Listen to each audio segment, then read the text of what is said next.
Okay મિત્રો, તો અહીંયા આપણે 8મા પ્રકરણની શરૂઆત કરીએ, ડી અને એફ વિભાગના તત્વો. આજના દિવસ માટે ખાલી થિયરી સંબંધિત વાત કરવાની છે અને કેટલાક પ્રશ્નો આપણે ધ્યાનમાં લઈએ. સૌથી પહેલી વાત તો એ કે મિત્રો આવર્ત કોષ્ટકમાં ડી અને એફ વિભાગ ક્યાં આવેલો છે?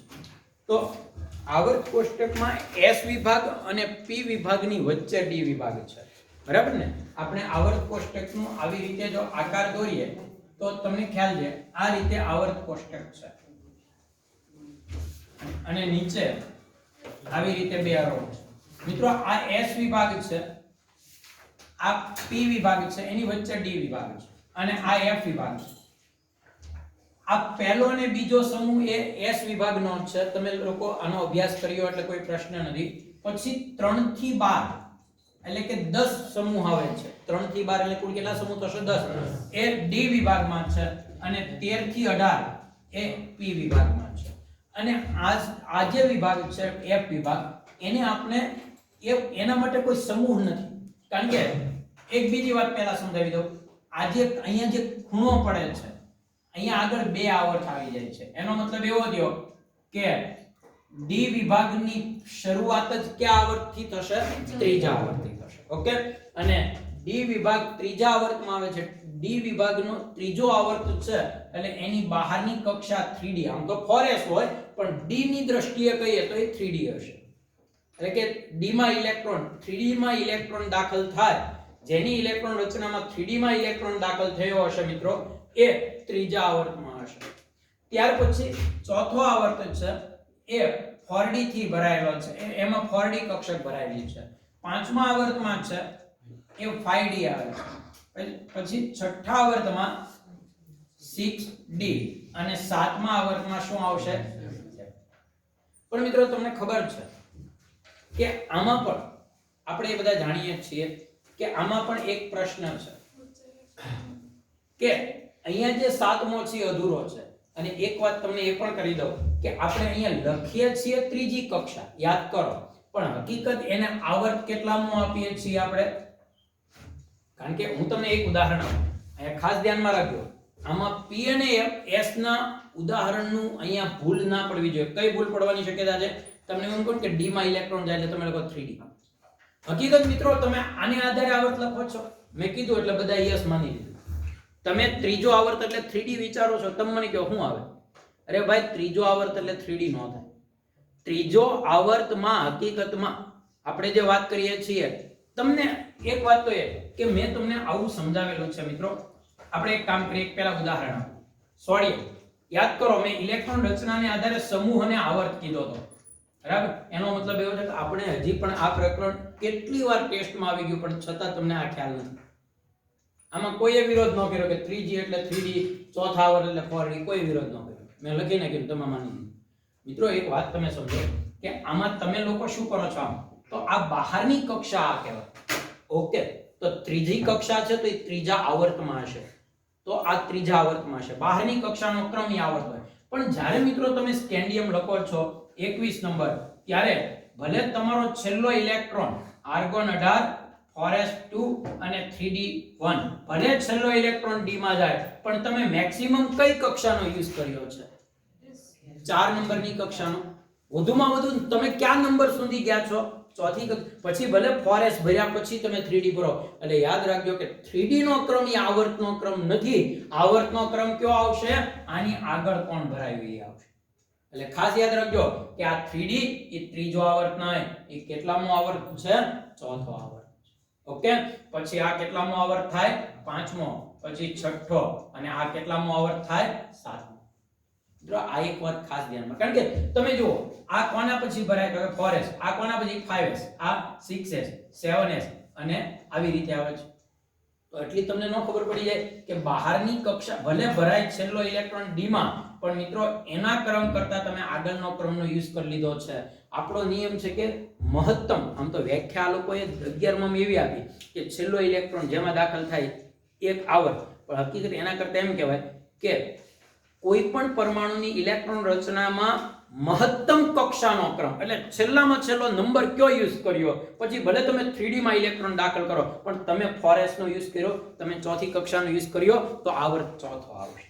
એટલે આ ભૂલતા નહીં હવે તમારી સામે આ છે એટલે 3D મતલબ ઈ કેટલામાં આવર્તમાં છે 4s માં હશે મિત્રો 4 બરાબર પછી 4D તો એ કેટલામાં હશે 5માં આવર્તમાં હશે હવે તમને એ પણ ખબર છે એક વાત તમને અહીંયા સમજાવી દઉં તમને લોકોને આ પણ ખબર છે કે પહેલા વિભાગમાં ખાલી બે જ તત્વો પહેલા આવર્તમાં કેટલા તત્વો ભાઈ આ થોડુંક રિવિઝન કરાવું છું બે તત્વો છે એને આપણે અતિ લઘુ આવર્ત કીધો બરાબર ને અતિ લઘુ પછી આ બીજી કક્ષામાં કેટલા ઇલેક્ટ્રોન આવશે તો કે એમાં d તો છે જ નહીં એટલે આના 2 અને આના 6 એટલે કુલ કેટલા પરમાણુ આવે 8 એટલે એને આપણે શું કહીએ છીએ લઘુ આવર્ત પછી મિત્રો આ પણ લઘુ આમાંય 8 કારણ કે ત્રીજામાંય કઈ શરૂ નથી થતી આવર્ત ડી વિભાગ ક્યાંથી શરૂ થાય ચોથા આવર્તથી એટલે ખાસ યાદ રાખજો કે ચોથો આવર્ત છે એમાં s માં 2 કક્ષા આમાં 6 અને આમાં 10 એટલે આમાં કુલ 18 ઇલેક્ટ્રોન્સ એટલે આપણે એને શું કહીએ છીએ અને શું નામ આપ્યું તો આપણે પહેલાને અતિ લઘુ પછી બે લઘુ પછી ચોથો છે લાંબો આવર્ત એને આપણે લાંબો આવર્ત કહીએ છીએ બરાબર પછી આ પાંચમો પણ 18 ઇલેક્ટ્રોન સમાય એટલે એ પણ લાંબો આવશે પણ છઠ્ઠા આવર્તથી મિત્રો ખાસ યાદ રાખજો કે આમાં 18 નહીં આમાં તો 32 તત્વો સમાય શું કામ તો કે આપણે એ વાત કરી હતી કે પહેલો બીજો અને ત્રીજા આવર્ત પછી ચોથો આવર્ત આવે ચોથો સમૂહ આવે પણ આ બેની વચ્ચે આખી કઈ કક્ષક આવે f નો પહેલો f ની પહેલી લાઈન આવે છે એટલે 18 f ના 14 એટલે કુલ કેટલા થયા 32 એટલે આને આપણે અતિ લાંબો આવર્ત કહેતા અતિ લાંબો બરાબર અને સાતમો આવર્ત છે એને મિત્રો આપણે અધૂરો અપૂર્ણ આવર્ત કહીએ કારણ કે એમાં 32 જગ્યા છે પણ હજી એ પૂરી ભરાઈ નથી એટલે સૌથી પહેલી વાત તો ડી વિભાગનું સ્થાન ક્યાં છે ડી વિભાગ હવે તમે યાદ રાખજો 3D એટલે કયા આવર્તમાં હોય ચોથા આવર્તમાં કારણ કે 3D નહીં આપણા માટે અગત્યનું 4s છે પછી 4D કયા આવર્તમાં હોય પાંચમા આવર્તમાં ઓકે એટલે સૌથી પહેલા તમે આ યાદ રાખજો હવે આપણે બીજી વાત કરીએ મિત્રો આને એક પ્રશ્ન થાય કે આને સંક્રાંતિ તત્વ કહેવાય ડી વિભાગને અને આને આ લોકો આંતર સંક્રાંતિ તત્વ કહે છે સંક્રાંતિ અને આંતર સંક્રાંતિ તો આનું નામ સંક્રાંતિ તત્વ કઈ રીતે પડ્યું એ પણ આપણે સમજીએ સંક્રાંતિ તત્વ નામ કેમ પડ્યું તમે એક વાત ખાસ સમજો કે આ જે ડી વિભાગ છે ઈ s અને p ની વચ્ચેનો વિભાગ છે અને s અને p ની વચ્ચેનો છે આ s વિભાગ છે આ p વિભાગ છે વચ્ચે ડી વિભાગ આવે છે એટલે આના ગુણધર્મો છે ને અને એનો કદ ને બધું એ અમુક અંશે s ને મળતું આવે અમુક અંશે p ને મળતું આવે એટલે બેયની સંક્રાંતિ છે બેયની સંક્રાંતિ એટલે શું કે બેયને જોડતો છે બંનેને જોડવાનું કામ કરે છે અને એટલે આપણે એનું નામ શું આપ્યું સંક્રાંતિ ધાતુ તત્વો એટલે ડી બ્લોક ને સંક્રાંતિ ધાતુ તત્વોનો બ્લોક કહીએ છીએ અને આને આપણે આંતર સંક્રાંતિ કહીએ કેમ તો કે સંક્રાંતિનો પેટા પ્રકાર છે મેં તમને કીધું કે આ ત્રીજો સમૂહ જે હશે એ ડી વિભાગનો છે ચોથો ડી વિભાગનો છે પણ 3 અને 4 ની વચ્ચેનો જે વિભાગ આખો એક શાખા પડે છે એ f માં આવે એટલે આપણે એને શું કહીએ છીએ આંતર સંક્રાંતિ ધાતુ તત્વો બરાબર એટલે આ એક વાત આપણે ખાસ ધ્યાનમાં રાખીએ મિત્રો તમે જેને ધાતુ ગણો છો ને નાના ધોરણથી આપણે શીખતા આવ્યા ધાતુ એટલે શું તો કે કઠણ હોય સખત હોય ગલન બિંદુ અને ઉત્કલન બિંદુ ઊંચા હોય તણાવપણું હોય ખેંચાણપણું હોય તમે ખાલી વિચારો આ બધા જ ગુણધર્મો જો કોઈ ધાતુમાં હોય ને તો એ ડી બ્લોકમાં જ હોય છે ડી બ્લોકની ધાતુ ડી બ્લોકમાં કઈ ધાતુ આવે તમે જોજો જેને તમે ધાતુ ગણો છો એ બધી આમાં જ આવે કોપર નિકલ લોખંડ ટીન પછી ગોલ્ડ સિલ્વર આ બધું આમાં જ આવે છે મિત્રો તો એનો મતલબ એવો છે કે જેને આપણે ધાતુ તરીકે અત્યાર સુધી ભણ્યા છીએ હકીકત ડી બ્લોક છે અને જેને તમે હકીકતમાં ધાતુના ગુણધર્મો અડધા ઉપર લાગુ નથી પડતા ઈએસ વિભાગ છે સોડિયમ છે એનામાં ક્યાં તણાવપણું છે ભાઈ એનામાં ક્યાં ખેંચાણપણું છે એ તો નખથી ખોતરી શકાય એટલો પોચો છે નખથી કાપી શકો એનો મતલબ એવો થયો તો એમાં ધાત્વીય ગુણ કેમ તો કે તમે લોકો જે અગાઉના ધોરણમાં શીખ્યા ની ધાત્વીય ગુણ કયો છે ખબર તમને ભૌતિક ગુણ જે આપણે બોલીએ સખત હોવું બરડ હોવું બરાબર પછી ઊંચા ઉત્કલન બિંદુ હોવા એ બધું ભૌતિક ગુણધર્મ આવે અને એસ બ્લોક છે ને મિત્રો એ ભૌતિક રીતે ધાત્વીય નથી એ રાસાયણિક રીતે ધાત્વીય છે રાસાયણિક રીતે ધાત્વીય એટલે શું તો કે રસાયણ વિજ્ઞાનમાં ધાતુ કોને કીધી તો કે જે ઇલેક્ટ્રોન યુગ્મ ગુમાવે એને ધાતુ કીધી એને ઇલેક્ટ્રોન યુગ્મ ગુમાવવાની વૃત્તિને જ ધાત્વીય ગુણ કહેવાય મિત્રો એટલે એનો મતલબ એવો થયો કે S બ્લોક છે ને એ રાસાયણિક દ્રષ્ટિએ ધાતુ છે, નહીં કે ભૌતિક દ્રષ્ટિએ. ભૌતિક દ્રષ્ટિએમાં ધાત્વિય ગુણ એટલો નથી. બરાબર? એટલે આ એક વાત આપણે ખાસ ધ્યાનમાં રાખીએ કે આપણે જે પ્રકરણમાં પ્રકરણમાં શીખવાના છીએ એ બધી ધાતુઓ આપણી સાથે રિલેટેડ છે. એનો આપણે ક્યાંય ને ક્યાંય યુઝ કરતા હોઈએ છીએ. બરાબર? એટલે એનો અભ્યાસ આવે છે. સંક્રાંતિ ધાતુ તત્વ શું કામ કહેવાય, આંતર સંક્રાંતિ ધાતુ તત્વ શું કામ કહેવાય. પણ હા, એક વાત તમને કરી દઉં કે ડી બ્લોકમાં આવી બધી સંક્રાંતિ જ હોય એવું નહીં હો. હું તમને આગળ સંક્રાંતિ અને એનો વ્યાખ્યા આપીશ એટલે તમને ખ્યાલ આવશે. સંક્રાંતિ ધાતુ એટલે ડી બ્લોકની બધી નહીં, કારણ કે આ લોકોએ સંક્રાંતિ માટે તો બહુ અલગ શબ્દ વાપર્યો છે. બરાબર? એ પછીથી સમજાવું. એ પહેલા આપણે ઇલેક્ટ્રોન રચના અને આ પ્રકરણમાં આપણે શું શીખવાના છીએ. આ પ્રકરણમાં મિત્રો આપણે ડી અને એફ બ્લોક ના ભૌતિક ગુણધર્મો, રાસાયણિક ગુણધર્મો અને એનો અભ્યાસ ખાસ કરવાના છે, કારણ કે રાસાયણિક પ્રક્રિયા એટલી બધી આવતી નથી. બરાબર? તો અહીંયા આપણે આ પ્રકરણની શરૂઆત કરીએ. સૌથી પહેલા હું તમને આ પ્રકરણના જુદા જુદા સમૂહ, હવે હું તમને કહી દઉં જુદા જુદા ગ્રુપ એટલે આપણા માટે મેં તમને કહી દીધું 3D વાળું ગ્રુપ એટલે જેનો છેલ્લો ઇલેક્ટ્રોન 3D માં જતો હોય એવા, 4D વાળું ગ્રુપ, 5D વાળું ગ્રુપ અને 6D વાળું, જે અધૂરું છે. ખ્યાલ આવી ગયો તમને? તો આનો આપણે અભ્યાસ પહેલા કરીએ. એની ઇલેક્ટ્રોન રચનામાં ક્યાં અવબાવના નિયમનું પાલન નથી થતું એ બધું મેં 11માં સમજાવ્યું છે, પણ એમ છતાં આપણે અહીંયા ફરીવાર એને રિપીટ કરીએ. એક જ શ્રેણી આખી સમજીએ એટલે બધા ગુણધર્મો આપણને સમજાઈ જાય. હાલો, હું અહીંયા સંક્રાંતિ તત્વની પ્રથમ શ્રેણીની વાત કરું. સંક્રાંતિ તત્વની પ્રથમ શ્રેણી. હાલો, સંક્રાંતિ તત્વની પ્રથમ શ્રેણી. તો સૌથી પહેલા વાત કરું એની સામાન્ય ઇલેક્ટ્રોન રચના શું હોઈ શકે મિત્રો? તો એની સામાન્ય ઇલેક્ટ્રોન રચના છે એ પ્રથમ શ્રેણી એટલે બહારની કક્ષા કઈ છે મિત્રો? 3D. બરાબર ને? આમ તો જો કે 4s આવે, પણ આપણે છેલ્લો ઇલેક્ટ્રોન 3D માં આવે એટલે 4s અને 3D. બહારની, કારણ કે હું અહીંયા શબ્દ વાપરું છું ને બહારની, એટલે તમારે તો 4s જ ગણવાનું છે. બરાબર? તો આ વાત તમારે ખાસ ધ્યાનમાં રાખવાની છે. તો આ સામાન્ય ઇલેક્ટ્રોન રચના સંક્રાંતિ શ્રેણીની પ્રથમ શ્રેણીમાં આવું આવશે. એમાં s માં કેટલા ઇલેક્ટ્રોન? 2. બરાબર છે? પણ મિત્રો અહીંયા 1 to 2 લખીશો, 1 અથવા 2, કારણ કે તમને ખ્યાલ હશે કે અમુક તત્વો છે એ અપવાદ સ્વરૂપે s માં 1 ઇલેક્ટ્રોન ધરાવે છે. એનું રીઝન પણ આપણે જાણીશું. અને આમાં કેટલા? 1 to 10.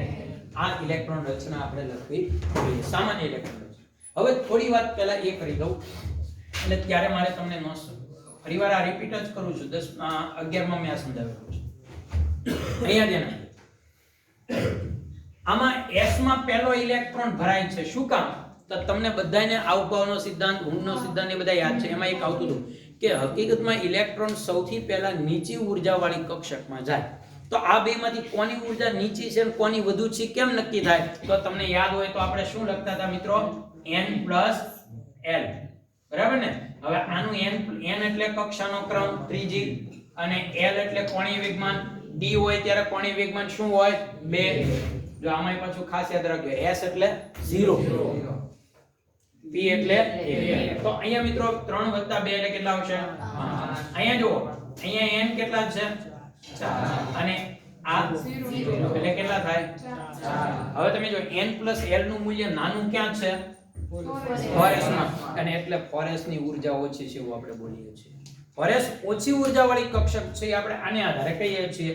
તો 4s પહેલા ભરાય પછી 3D નો વારો આવે. હવે મારે જે તમને સમજાવવાનું છે કે અત્યારે મને પૂછો કે આ ઓછી ઉર્જા વાળી કક્ષક કઈ, તો તમારે શું કહેવાનું છે?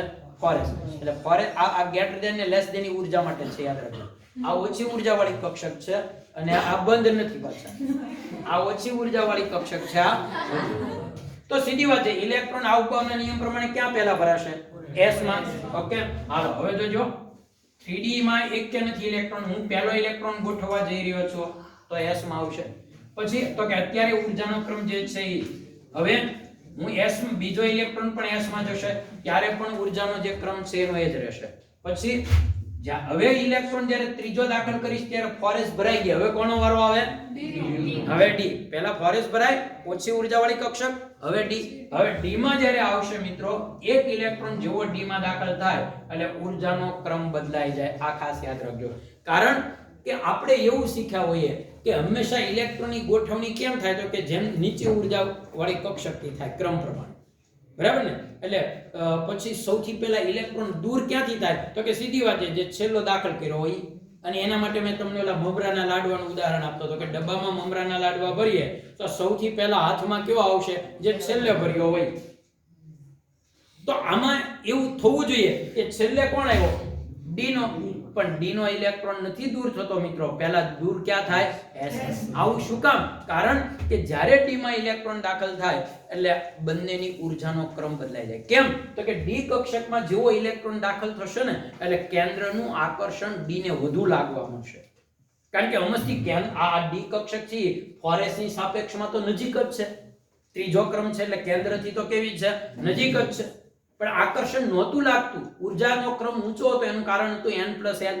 પણ હવે ઇલેક્ટ્રોન આવ્યો એટલે શું થયું? તો કે ઓલું n+l ની બધું ભૂલી જવાનું. હવે એવું થશે, જેવો એક ઇલેક્ટ્રોન દાખલ થયો, 1 થી માંડીને 10 ગમે એટલા હોય, એક ઇલેક્ટ્રોન દાખલ થયો એટલે કેન્દ્રનું બધું ધ્યાન દૂરની s ની બદલે નજીકની d ઉપર આવે અને ઇલેક્ટ્રોનનું આકર્ષણ કોને વધુ લાગવા મળે? કેન્દ્રનું આકર્ષણ d ને. અને જેમ આકર્ષણ વધુ લાગે એમ ઊર્જા ઘટે. બરાબર? એટલે આની ઊર્જા ઘટી ગઈ, આની વધી ગઈ. ટૂંકમાં આના કરતા હવે આ ઘટી ગયું. હવે આપણો નિયમ છે ઇલેક્ટ્રોન ગોઠવવાના નીચી ઊર્જાવાળી કક્ષકમાંથી, પણ દૂર ક્યાંથી કરવાના? ઊંચી ઊર્જાવાળી. હવે બેયમાંથી ઊંચી ઊર્જાવાળી કક્ષક કોણ બની? 4s. અને એટલે આપણે ઇલેક્ટ્રોન ક્યાંથી દૂર કરીએ? ખ્યાલ આવી ગયો? એટલે આ જે બદલાવ છે તમને ખાસ યાદ રહેવો જોઈએ. ક્યાં સુધી, કઈ સ્થિતિ સુધી s ની ઊર્જા ઓછી ને p ની વધુ, પણ સોરી d ની વધુ, અને ક્યારે એ બદલાય છે એ હવે તમને ખબર હોવી જોઈએ. એટલે ઇલેક્ટ્રોન દાખલ ભલે આપણે છેલ્લે d માં કરીએ છીએ, પણ દૂર તો પહેલા શેમાંથી જવાનો છે મિત્રો? s માં. ઓકે, હવે આપણે આગળ વધીએ. સામાન્ય ઇલેક્ટ્રોન રચના મેં તમને સમજાવી. આપણે પ્રથમ સંક્રાંતિ શ્રેણીના બધા તત્વોનો મિત્રો અભ્યાસ કરી લઈએ, થોડા ઝડપથી લઈએ. સ્કેન્ડિયમ 21 ઇલેક્ટ્રોન રચના સહિત સમજાવું એટલે ઘણાને ભૂલાઈ ગયું હોય તો એક ખ્યાલ આવી. ઓકે, મેં તમને આવું લખાવ્યું હતું સ્કેટી, વેક્રો, મેફેકો, નિકો. ઓકે, તો સ્કેન્ડિયમ ની ઇલેક્ટ્રોન રચના શું આવશે ભાઈ? આર્ગોન 18, 4s2 અને 3d1. તમને બધાને ખબર છે ભરાય પહેલા પણ ક્રમમાં વ્યવસ્થિત લાગે એટલે આપણે s ને પાછળ રાખીએ છીએ. બરાબર ને? બીજી વાત, ટિટેનિયમ પરમાણુ ક્રમાંક 12, આર્ગોન 18, 4s2 અને 3d. બરાબર ને? પછી વેનેડિયમ, આર્ગોન 18, 4s2 અને 3d. બરાબર? પછી ક્રોમિયમ 24, આર્ગોન 18. નિયમ પ્રમાણે મારે આમ ગોઠવવું જોઈએ. આ નીચી ઊર્જા વાળી કક્ષક છે, સોરી આ એટલે પહેલા ભરાય પછી એમ મૂકવું જોઈએ. બરાબર ને? નિયમ પ્રમાણે આમ જ આવે. જો s ભરાયા પછી d. પણ મિત્રો અહીંયા આપણે એવું સમજાવેલું કે d કક્ષામાં d ના કુલ 5 પેટા પ્રકાર છે અને d કક્ષામાં જ્યારે, અને આ પાંચેય પ્રકાર સમાન શક્તિ વાળા છે. સમાન શક્તિ વાળી કક્ષકમાંથી 4 કક્ષકોને ઇલેક્ટ્રોન આપો ને એકને ન આપો તો અસ્થાયી થાય. બરાબર? મેં તમને ઓલા બાળકોનું ઉદાહરણ આપીને સમજાવતો હતો. અને એ અસ્થાયી થાય છે એટલે શું થાય? તો કે એક ઇલેક્ટ્રોન s માંથી સંક્રમિત થઈ અને આમાં આવશે. એટલે હકીકતમાં s નો જ એક ઇલેક્ટ્રોન છે આપણે અહીંયા ગોઠવાય છે. બરાબર? એટલે આ પણ તમારે ખાસ ધ્યાનમાં રાખવાનું છે કે અહીંયા d માં એટલે આપણે કેવું હોય તો કહી શકીએ કે આ અવબાવના નિયમનું પાલન કરતો નથી. ઓકે, પછી ઓકે મેગ્નેટ, આર્ગોન 18, 4s2 અને 3d. હવે તો એ ક્રમ પ્રમાણે જ આવશે. બરાબર? પછી બરાબર છે argon 18, 4s2 3d. Okay, argon 18, 4s2 અને 3d. પછી નિકલ કેટલો નંબર? આર્ગોન 18, 4s2 અને 3d. બરાબર ને? પછી આવશે કોપર, આર્ગોન 18, 4s1 અને 3d. બધાની એક બબ્બે ને એકને એક આપો તો એ પછી અસ્થાયી થાય. એટલે એને બે કરવા માટે s માંથી ઇલેક્ટ્રોન લઈએ અને છેલ્લે બરાબર દેખાય છે ને? આર્ગોન 18, 4s2 અને 3d. હવે મિત્રો એક વાત તમને કરી દઉં કે આ ડી વિભાગના તત્વો છે. મારી પહેલી વ્યાખ્યા પ્રમાણે તમે એમ કહી શકો સાહેબ આ બધામાં છેલ્લો ઇલેક્ટ્રોન ડી માં થયો અને ડી વિભાગને તમે સક્રાંતિ તત્વોનો વિભાગ કીધો તો આ બધી સક્રાંતિ ધાતુ થાય. નહીં મિત્રો, આમાંથી કેટલીક ધાતુ સક્રાંતિ નથી. ખાસ કરીને ઝિંક સક્રાંતિ ધાતુ નથી. ઝિંક ધાતુ સક્રાંતિ ન કહેવાય. તમને એમ થશે એવું હું કામ? એક નિયમ એવો છે મિત્રો, આમ તો સક્રાંતિ તત્વની વ્યાખ્યા એવી છે છેલ્લો ઇલેક્ટ્રોન ડી માં જાય એવું નહીં, જે તત્વની ડી કક્ષક અપૂર્ણ હોય. અપૂર્ણ એટલે શું? અધૂરી હોય. સમજી ગયા? જે તત્વની ડી કક્ષક અપૂર્ણ હોય એને જ સક્રાંતિ તત્વ કહેવાય. પૂર્ણ હોય તો સક્રાંતિમાં ન આવે. તો કેટલાક મિત્રો કહીએ કે સાહેબ ઈ તો સોરી અહીંયા કોપરમાં સાહેબ એવું થયું. કેટલાક મિત્રો કહે કે કોપરમાં 10 થઈ ગયા. એમ નથી, એની પાસે છે તો 10 ને. આપણે વ્યાખ્યા શું આપી? જેની ડી અપૂર્ણ હોય. તો આ બે માં ડી પૂર્ણ છે. પણ એક વાત મિત્રો બીજી રીતે આ લોકોએ બહુ સરસ વાત કરી કે જે તત્વની પરમાણુ અવસ્થામાં અથવા ટૂંકમાં કહીએ ને તો સક્રાંતિ તત્વો માટે આ લોકોએ બે, આપણે એમ કહી શકીએ કે બે રીતે એને બે મોકા આપ્યા કે ઓકે ભાઈ, તત્વ પરમાણુ અવસ્થામાં તમે ડી કક્ષક અપૂર્ણ ન હોય તો આયન અવસ્થામાં હોવી જોઈએ. તો અહીંયા પરમાણુ અવસ્થા અથવા આયનીય અવસ્થામાં ડી કેવી હોવી જોઈએ? અપૂર્ણ હોવી જોઈએ. આ એની વ્યાખ્યા છે. તો એ સક્રાંતિ ગણાય. હવે જો તો કોપર છે એ પરમાણુ અવસ્થામાં તો ડી માં 3-10 ઇલેક્ટ્રોન છે. એટલે પરમાણુ અવસ્થાની દ્રષ્ટિએ વિચારે તે સક્રાંતિમાં નહીં આવે. પણ મિત્રો એને જ્યારે તમે +2 કોપરની સૌથી સ્થાયી ઓક્સિડેશન અવસ્થા +2 છે, +1 હોય પણ +2 સ્થાયી છે. હવે તમે +2 કરશો ત્યારે 2 ઇલેક્ટ્રોન દૂર થશે. ક્યાંથી થશે? તો તરત તમે કહેશો કે એક S માંથી અને એક D માંથી. S માંથી પહેલા જાય પછી D માંથી, એટલે D માં વધે કેટલા? 9. એટલે એનો મતલબ એવો થયો કે પરમાણુ અવસ્થામાં ભલે એની પાસે અર્ધપૂર્ણ અવસ્થા નહોતી, ડી અપૂર્ણ નહોતી, પણ આયન અવસ્થામાં તો અપૂર્ણ થઈ કે નહીં, તો બસ એ સક્રાંતિમાં ગણાશે. પણ મિત્રો ઝિંકમાં તમે જુઓ તો ઝિંક ધાતુ પરમાણુય અવસ્થામાં 3d10 ધરાવે છે અને જ્યારે ઝિંકની સ્થાયી ઓક્સિડેશન અવસ્થા +2 છે એમ તમે કરશો તો ઝિંકમાંથી S માંથી 2 ઇલેક્ટ્રોન દૂર થાય એટલે D માંથી તો પણ નથી થતા, એટલે D તો ત્યારે 10 જ ઇલેક્ટ્રોન વાળી છે. એનો મતલબ એવો થયો કે ઝિંક ધાતુ છે એ સક્રાંતિ ધાતુ ગણાય.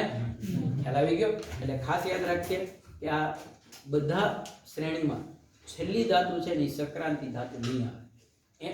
આમ ડી બ્લોકમાં મૂકી શકાય. એનો અભ્યાસ આપણે સક્રાંતિ ધાતુની સાથે જ કરીએ છીએ, પણ એ સક્રાંતિ ધાતુ કહેવાતી નથી મિત્રો. આ એક તમારે ખાસ. આવી જ રીતે કેડમિયમ છે એની પછીની શ્રેણીમાં પારો છે, મર્ક્યુરી, આ બધા છે એ અપવાદ સ્વરૂપે સક્રાંતિ ધાતુ ગણાતી નથી. એક આ વાત ધ્યાનમાં રાખજો. ઓકે, હવે સક્રાંતિ ધાતુની આપણે નો ઉલ્લેખ કર્યો. હવે મિત્રો બીજી એક વાત તમને કરી દઉં. આપણે એના ગલન બિંદુ અને ઉત્કલન બિંદુની વાત કરીએ. મેં તમને કીધું અને એક અગત્યનો સૌથી પહેલો પ્રશ્ન વાત કરીએ કે S વિભાગમાં ઘણી ધાતુ છે મિત્રો. S વિભાગમાં ઘણી, પહેલો સમૂહ આખો ધાતુનો છે, બીજો ધાતુ, કારણ કે ઇલેક્ટ્રોન ગુમાવે એટલે ધાતુ, બરાબર ને? P વિભાગમાં ધાતુઓ છે, નથી એવું નહીં. પણ મિત્રો એક વાત તમે જુઓ તો એ બધી ધાતુઓ છે ને રંગવિહીન છે. S અને P વિભાગની જે ધાતુઓ છે ને એ રંગવિહીન છે, જ્યારે આ D વિભાગની ધાતુઓ છે ને એ બધી રંગીન છે. હું જે વાત કરું છું ને ત્યારે એ તમને દરેક ગુણધર્મની આપણે વાત કરીએ છીએ કે ભાઈ D વિભાગ છે એ ધાતુઓ બધી રંગીન છે, અથવા તો એ સંયોજન જો પોતે રંગીન હશે અથવા એનું સંયોજન સ્વરૂપ રંગીન હશે. દાખલા તરીકે ફેરસ છે તો એ તમને ખબર લોખંડથી રંગીન પદાર્થ કહેવાય, રંગીન છે ને, અથવા તો એ ઓક્સાઇડ સ્વરૂપે રંગીન બને, કથ્થાઈ રંગનો બને છે. કોપર છે, બરાબર, તો એ રંગીન છે. ગોલ્ડ છે તો એ રંગીન છે. તો એ કાં તો પરમાણુય સ્વરૂપે એટલે મૂળ સ્વરૂપે અથવા તો એના સંયોજન સ્વરૂપે જ્યારે કોઈ દ્રાવણમાં ત્યારે એ રંગીન દ્રાવણ જ બનાવે અને રંગીન જ હોય. તો મિત્રો એની પાછળનું કારણ શું છે ખબર? આ બધી સંક્રાંતિ ધાતુઓ રંગીન હોવાનું કારણ છે ડી કક્ષકમાં રહેલા અપૂર્ણ ઇલેક્ટ્રોન, ડી કક્ષકમાં રહેલા અયુગ્મિત ઇલેક્ટ્રોન. યુગ્મિત ઇલેક્ટ્રોન નહીં, કારણ કે આ વસ્તુ યુગ્મ બન્યા પછી કોઈ કામનો નથી રહેતો, કોઈ વ્યક્તિ હોય કે બીજા. હજુ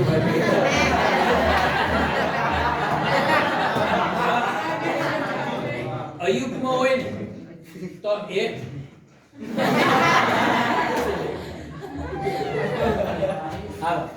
તો કહેવાનો મતલબ શું છે મિત્રો કે ડી માં જે અયુગ્મિત ઇલેક્ટ્રોન હોય, અયુગ્મિત એટલે એકલો ઇલેક્ટ્રોન. દાખલા તરીકે તમને કહું તો આમાં જો ડી માં 5 અયુગ્મ ઇલેક્ટ્રોન છે.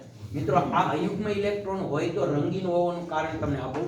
જ્યારે તમે એના ઉપર કોઈ ઊર્જા એટલે કે કોઈ પ્રકાશ વિકિરણ સ્વરૂપે પ્રકાશ આપાત કરો, સફેદ પ્રકાશ આપાત કરો, ત્યારે આ ડી કક્ષકમાં રહેલા અયુગ્મિત ઇલેક્ટ્રોન છે ને એ ઊર્જાનું શોષણ કરશે અને ઉત્તેજિત થશે. હવે તમને બધાને ખબર છે કે ઇલેક્ટ્રોન ઊર્જાનું શોષણ કરીને ઉત્તેજિત થાય અને આગળની કક્ષામાં જાય, પણ ત્યાં લાંબો સમય ટકે નહીં. એટલે ફરીવાર પાછો પોતાની મૂળ સ્થિતિમાં આવવા માંગે, એટલે પોતાની કક્ષામાં આવે, પણ જ્યારે પોતાની મૂળ કક્ષામાં આવે ત્યારે એને શોષણ કરેલી ઊર્જાને શું કરવી પડે? ઉત્સર્જિત કરવી પડે. એટલે જે રંગના વિકિરણ, જે તરંગ લંબાઈના વિકિરણ એ ઉત્સર્જિત કરશે એવો રંગ આપણને દેખાશે, એ પદાર્થ આપણને એવા રંગનો દેખાશે. એટલે આ ધાતુઓ રંગીન હોવાનું કારણ છે એની ડી કક્ષકમાં રહેલા અયુગ્મિત ઇલેક્ટ્રોન. આ અયુગ્મિત ઇલેક્ટ્રોનને કારણે એ મોટે ભાગે રંગીન હોય છે. એટલે પહેલી વાત તો એ સમજી. બીજું કે ધાતુના ઉત્કલન બિંદુ અને ગલન બિંદુ તો આપણે બધા એમ કહીએ કે ઊંચા જ હોય.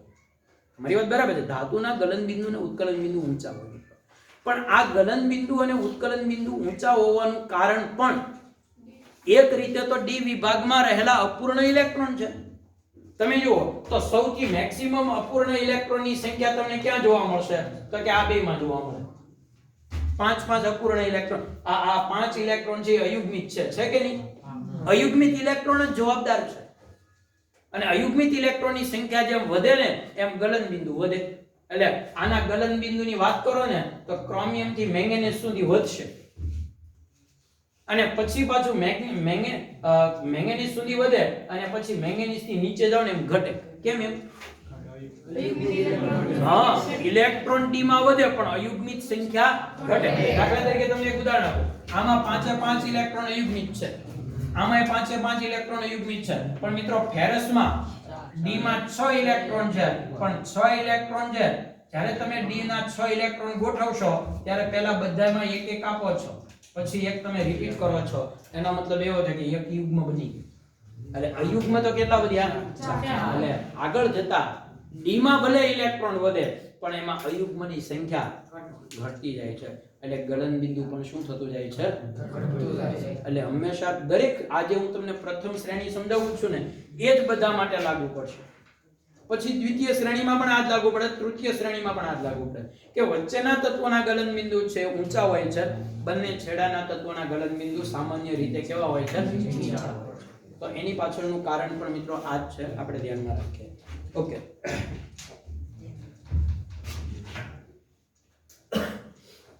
ત્યાર પછી એક બીજો અગત્યનો પોઈન્ટ છે, એની આપણે વાત આગળ પણ કરવાના છીએ, પણ અત્યારે તમને ખાલી કહી દઉં કે એસ સૌથી સરળમાં સરળ જો કોઈ વિભાગ સમજવામાં સહેલો પડતો તે એસ વિભાગમાં શું હતું? કન્ફર્મ જ હતું. પહેલો સમૂહ તો કે +1, બીજો સમૂહ એટલે +2.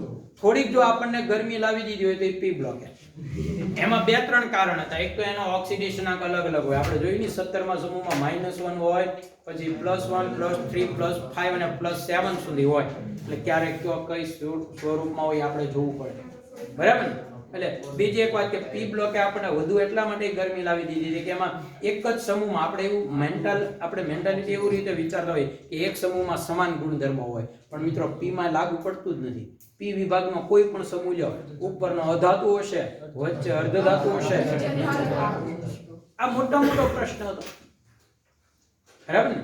તો અહીંયા જે આપણે વાત કરવાની છે મિત્રો કે જેમ એસ વિભાગ એ ધાતુ છે, પી વિભાગમાં બધું છે, ડી વિભાગ છે એ ધાતુ છે, એટલે હંમેશા એ પ્લસ જ હોય. ડી વિભાગના તત્વો કોઈ દિવસ માઇનસ ઋણ વીજભાર ન ધરાવે, પ્લસ જ હોય. પણ એક મોટો પ્રોબ્લેમ એ છે કે ડી વિભાગના તત્વોના ઓક્સિડેશન આંકમાં ખૂબ જ વેરિએશન જોવા મળે. બહુ મોટો તફાવત. ઘણી બધી વાર એવું હોય કે એનો ઓક્સિડેશન આંક એટલા બધા હોય કે દરેક વખતે આપણે નથી, તમે શીખ્યા, તમે શીખતા જ આવો છો ઇનઓર્ગેનિક ની માંડીને ઓર્ગેનિક ફિઝિકલમાં આવે ફેરસ સલ્ફેટ ને ફેરિક સલ્ફેટ બધાને તફાવતની ખબર છે કે ભાઈ એકમાં ફેરસ છે એ +2 છે અને એકમાં +3 અને બે પાછી સ્થાયી અવસ્થા છે એટલે કહેવાનો મતલબ કે આ તત્વોના ઓક્સિડેશન આંક 1 કરતા વધુ હોય છે સ્થાયી ઓક્સિડેશન આંક 1 કરતા વધુ હોય છે મતલબ કે એક જ કન્ફર્મ ન હોય કે ભાઈ +3 જેનો સ્થિર છે એ +3 સ્થિર હોય એવું નથી 1 કરતા વધુ શક્યતાઓ છે બરાબર એવી રીતે મેંગેનીઝમાં તો બહુ બધી શક્યતાઓ છે તમને ખબર છે મેંગેનીઝમાં +2 હોય પછી મેંગેનીઝ કેવો હોય છે +3 હોય +4 આ વધુમાં વધુ જોવા મળતા હું લખું +6 અને મેક્સિમમ +7 સુધી હોય આ ડી અને એસ ના બંને ઇલેક્ટ્રોન ગુમાવી અને +7 બની શકે એસ ના 2 અને ડી ના 5 છે જ KMnO4 માં તમે જુઓ KMnO4 માં જુઓ તો ઓક્સિજન ના -8 પોટેશિયમ +1 અને કેટલા થાય એટલે આ બધી જ ઓક્સિડેશન અવસ્થા પછી સ્થાયી છે આમાંથી કોઈ અસ્થાયી અવસ્થા નથી એટલે આમાં મોટા મોટું વેરિએશન પણ આના આપણે એટલા બધા રાસાયણિક સમીકરણ શીખવાના નથી આવતા એટલે આપણને એ રાહત આપે છે બાકી એના ઓક્સિડેશન આંકમાં મોટો ફેરફાર હોય છે ઋણ ઓક્સિડેશન આંક નથી હોતો હોય છે બધા કેવા ઓકે હવે મિત્રો આમાં જેમ બે અપવાદ હતા ક્યાં બે અપવાદ હતા ભાઈ એક 24 નંબર ક્રોમિયમ અને એક 29 નંબર કોપર ઓકે હવે મિત્રો આવા જ અપવાદ બીજી ત્રીજી શ્રેણીમાં પણ જોવા મળે છે મેં ગુણધર્મો સમજાવવા માટે એક શ્રેણી આખી તમારી સામે લખી હવે તમે જુઓ ગુણધર્મો સમજાવવા માટે મેં આખું લખ્યું હતું બાકી જો અહીંયા બીજી ત્રીજી શ્રેણી આપી છે દ્વિતીય શ્રેણી એટ્રિયમ થી લઈ અને કેડમિયમ સુધી છે એમાં તો અપવાદ આના કરતા વધુ જ છે ઓલામ આગળની શ્રેણીમાં તો એક ઇલેક્ટ્રોન ઘટતો હોય તો આપે એટલે s માંથી એક ઇલેક્ટ્રોન જ લીધેલો છે કારણ કે કક્ષા કેન્દ્રની નજીક હતી ને એટલે ત્યારે જેમ દૂર જાવ ને એમ એકની બબ્બે ઇલેક્ટ્રોનની હેરફેર થઈ શકે હવે તમને પ્રશ્ન થવો જોઈએ કે આગળની કેન્દ્રની નજીકની કક્ષા હોય તો એકાદ ઇલેક્ટ્રોનની હેરફેર થાય કેન્દ્રથી દૂર જેમ ઇલેક્ટ્રોનની હેરફેર કેમ ઓછી વધુ થઈ ગઈ એની પાછળનું રીઝન એ છે મિત્રો કે કેન્દ્રની નજીકની કક્ષા હોય ને તો એની ઊર્જા વચ્ચે ગેપ હોય એની ઊર્જા વચ્ચે ગેપ હોય પછી ઘણે બધે દૂર જાવ પછી એ બે કક્ષાઓના ઊર્જામાં બહુ મોટો ગેપ રહેતો નથી દાખલા તરીકે 6s અને 5d તો એની ઊર્જામાં એવો મોટો ગેપ નથી એટલે સરળતાથી ઇલેક્ટ્રોનની તમે આપલે કરી શકો એટલે એમાં ઘણામાં તમે જુઓ તો બે ઇલેક્ટ્રોન s ના લઈ લીધેલા છે બરાબર એટલે આપણે તો ક્રોમિયમ ને 4 હતા ને એક ઘટ્યો ત્યારે જ એને ખંભા ઊંચા કર્યા કામ ન પોસાય એટલે આપણે બરાબર વેનેડિયમે વેન નહોતું કર્યું તો 3 હતા બે ઘટતા થઈ કે હાલ છે પણ આ બધી શ્રેણીમાંથી એવું હોય બે ઇલેક્ટ્રોન ઘટતા ત્યારથી વેન શરૂ કરે એવું છે એટલે અહીંયા તમે જુઓ તો તમને ખ્યાલ આવશે 39 નંબર તો એમાં તો રૂટીન છે s માં 2 અને d માં 1 હાલો પહેલા